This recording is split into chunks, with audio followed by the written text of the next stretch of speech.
That is what I'm posing. Okay, so I have people behind you. Thank you Thank very you. much for your comments.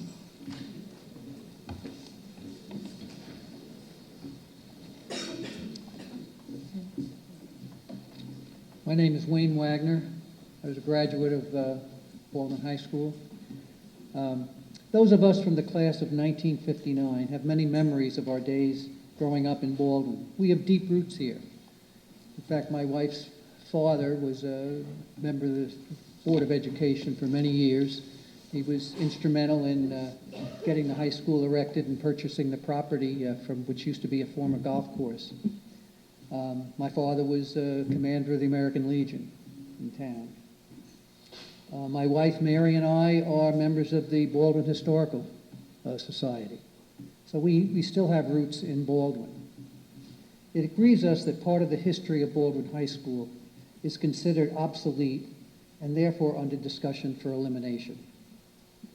As I wrote in my letter to the board, we do not destroy history. The example I gave was of John Trumbull's painting of the draft of the Declaration of Independence, which sits in the Capitol Rotunda in Washington. And it depicts, it's a draft of the Declaration of Independence by Congress. We're not going to destroy that because it doesn't show diversity of the time that we are in today. It's history, and we learn from history. In our culture today, as I say, we do not destroy history. We learn from history. I understand that Baldwin today is a far more diverse community than it was when I was in school. And you've seen this as progression. But the mural illustrates the contrast of yesterday with today. As supporters of education, use it to illustrate the changes that have occurred. We should be teaching and showing our children the contrast of today and yesterday. Destroying that does not help do that. And all I do is I ask you as a board to consider the perspective and the respect of the past of those who passed through the halls of Baldwin High School in the earlier years. Thank you for your time.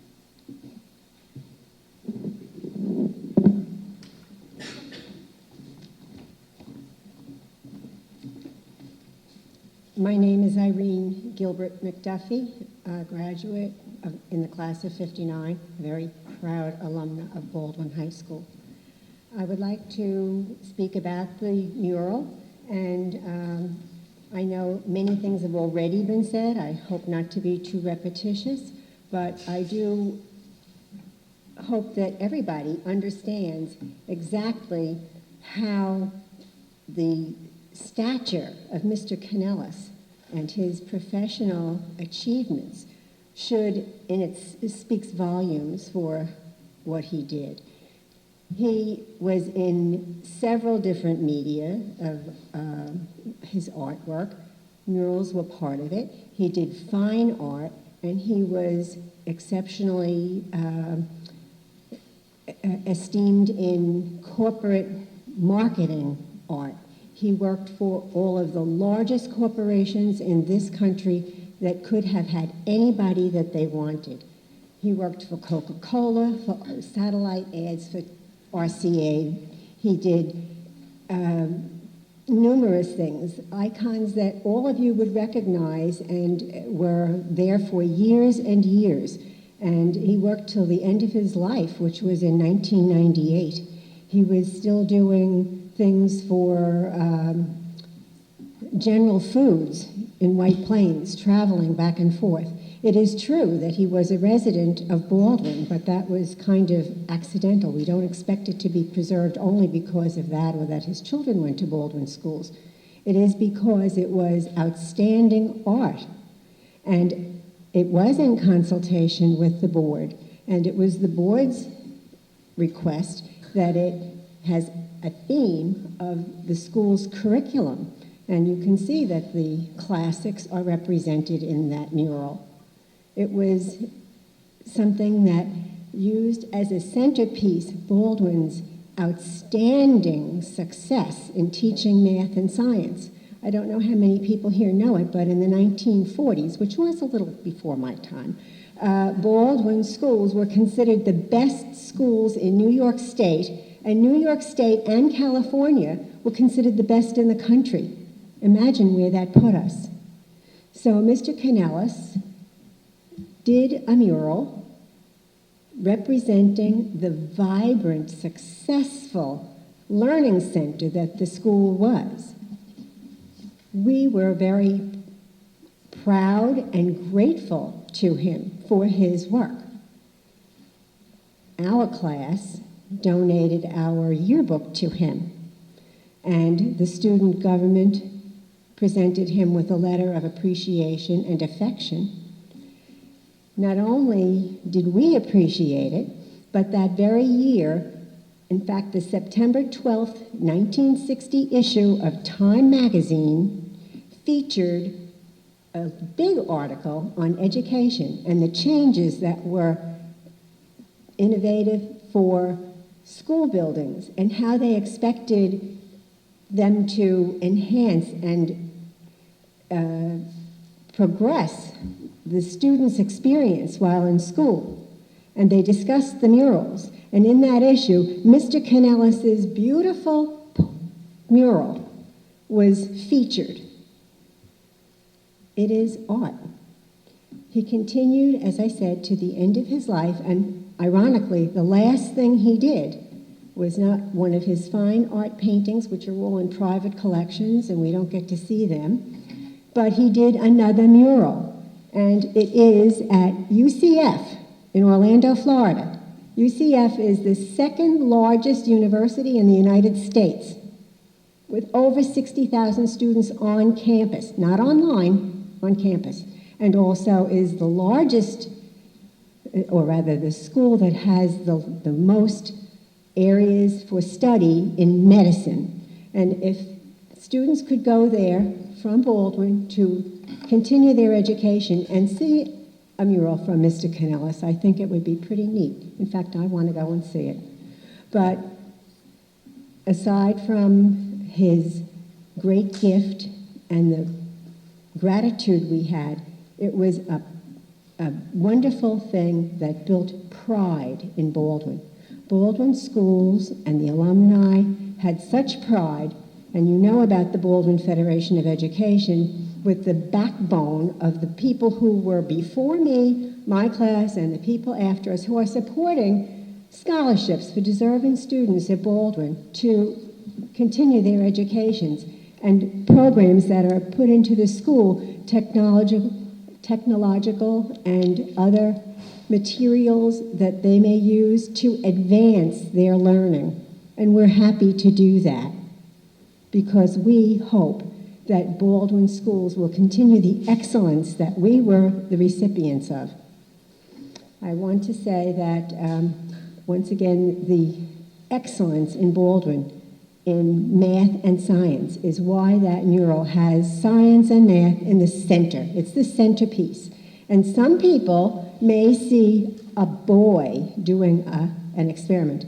I see a student doing an experiment. And I think that if every artist had to have a boy and a girl doing each and everything in their artwork, it wouldn't be very good art. I think that the representations that are there, including, since it seems to be difficult for some people to accept, a girl who you're saying is cooking. I look at her as preparing food. And today, if that girl went into the food industry, she would have endless opportunities in all kinds of professional, executive, managerial places. I know that there are IPOs coming out in Wall Street regularly for the newest and the latest commercial food product, or some way to order your food online and have it delivered that night. You have to think bigger than what is just represented in a few inches on a mural. I also would like to speak speak about the people's objection to girls not being in the sports area. I can speak about this personally very well. Two things. Once again, about the science and the math. My class, and I did bring my yearbook tonight, had all students achieve their personal growth and their personal awareness in ways that schools around couldn't compare. Not only couldn't they compare to the teaching that we got, they couldn't compare to the personal growth either. My class had 27 people who were in the National Honor Society. 18 of them were girls, 9 were boys. That's a perfect 2 girls to 1 boy ratio. They were certainly in all the advanced math and science classes that Baldwin offered, which were the tops. Not only did they excel in the classroom, they served in student government and in every honor society's officer group, etc. When it came to sports, there was not another school district around anywhere that had what Baldwin had. And for the thousands of girls that walked through those doors and saw that mural, I can't think of anybody who ever said, oh, I can't go out for sports because, I'm just not up there. I don't know. It is true that Miss Ethel Kloberg was a legend. She was not only a teacher, a coach, a mentor. She was truly a director. She directed sports in every season, indoor, outdoor, and because other schools around didn't have teams for us to compete with, she arranged games with private schools and then took us there herself and brought us back. She had the assistant, her assistant, take us too, so we had 2 cars. She arranged field days at what was then Salisbury, is now Eisenhower Park. You couldn't even see the grass for the number of girls that came from all over when we competed. We had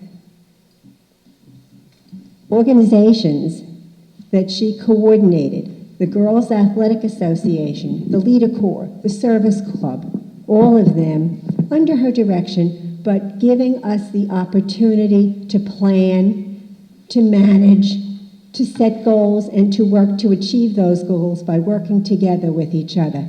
We were very privileged to work under her, and we learned to trust and respect all of the people that we worked with in order to achieve what we did. We had Girls Week. I understand you still do, and it was phenomenal. Life magazine put a spread in the magazine for the Baldwin Sports Night, which at that time was a program that every girl participated in. You had to, it was part of your gym grade. And every girl got a lot out of it. Not only did we have the numerous competitions, perhaps you still have them, but what we had was every single girl participated. Every girl could sing and cheer. Every girl could march into the marching entrance competition. They could work on committees, and we worked together. And at the end of it, even though somebody had to win and somebody had to lose, all of us had realized something new. Our image, our self-image was polished. We had a self-realization of our potential. And it opened up things for everybody. Later, when I was, after teaching and had gone into the corporate world, I can tell you that it would not be possible to explain to you the money that was spent by big corporations to send their employees out to teach them trust and respect for the people who were working on their teams. We learned that in Baldwin High School. We had it then. I would like, if you would please let me read a little poem. It's only about 10 lines long that was in the preface of the Girls' Week booklet explaining a little bit of what it meant to a girl. Ms. Gilbert? Ms. Gilbert, this is the last part of your... Yes. Okay, thank you very much. Beyond the toil and worry and fear, there is hope, quiet, deep in one's heart. There is the shining truth of honor and loyalty. There is unspoken pride in accomplishment. There are the whispered dreams. There is friendship, fragile, delicate, yet unyielding. There is effort, all the greater for being wrought of hardships. There is realization of beliefs which cannot be tarnished. And above all else, there is a girl who has seen at last a far more worthy self, a far more giving self, a far more humble self. Ellen Gordman, 59, Blue Team. So I hope that you will think differently about girls and what was offered to them at Baldwin, and the pride that we feel, having been students there, and from the mural, which we feel cannot be changed or taken down. It can't be updated because art does not expire. If we started, we'd never finish, would we? Art does not expire. Please build on that pride. I commend you, and Dr. Kami, I listened to tonight, and your mission for excellence, and it's beautiful to hear. I wish for all students at Baldwin to graduate and go on to real success and always be proud that they went to Baldwin. Thank you.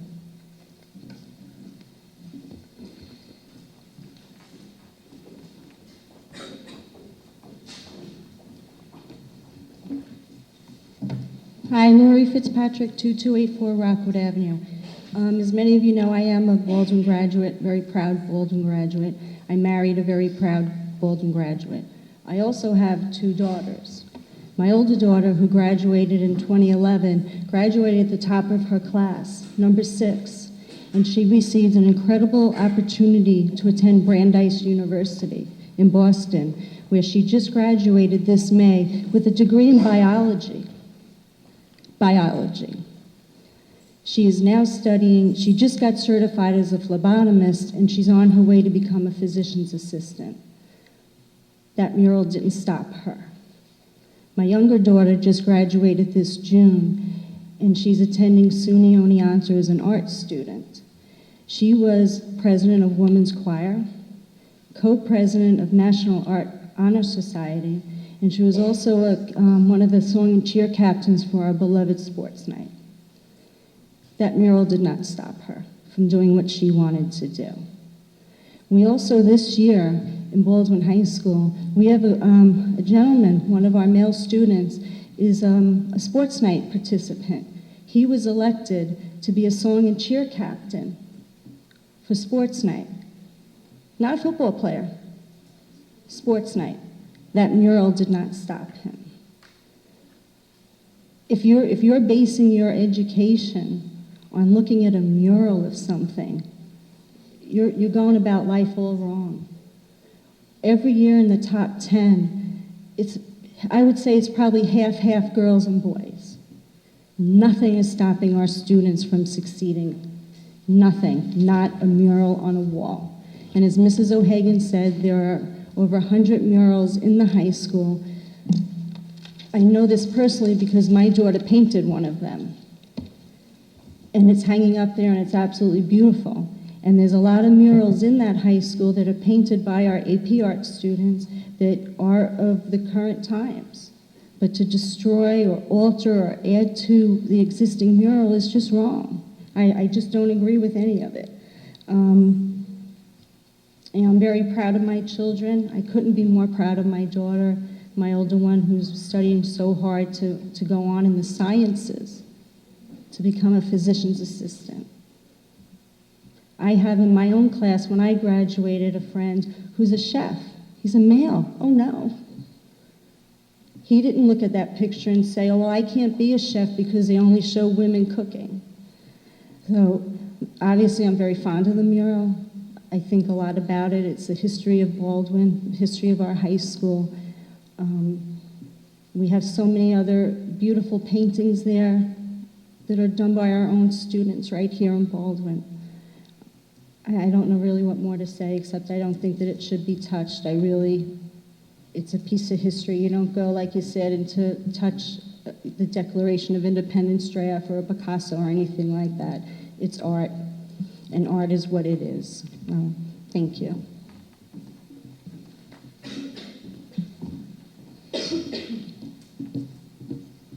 Donna McDougal, 1639 Wilson Street, and I will be brief. Just to comment on something Mr. Palmer said, the mural is used to educate our students. In the U.S. history classes, they refer to that mural and they reference it and say, that's where we were and how far we've become and how far we've come. And if you look at the number of students that are in the robotics club or stage crew, it's equal, boys and girls. There's girls building those robots, there's girls, and I saw it personally, building those sets for the musical. So it is used as an education tool. I agree with the proposal. Add on to it in the Commons and make it representative of what today is. But that's history. You're not going to go into Washington and remove pictures of George Washington because he doesn't look like our current elected officials. So, thank you.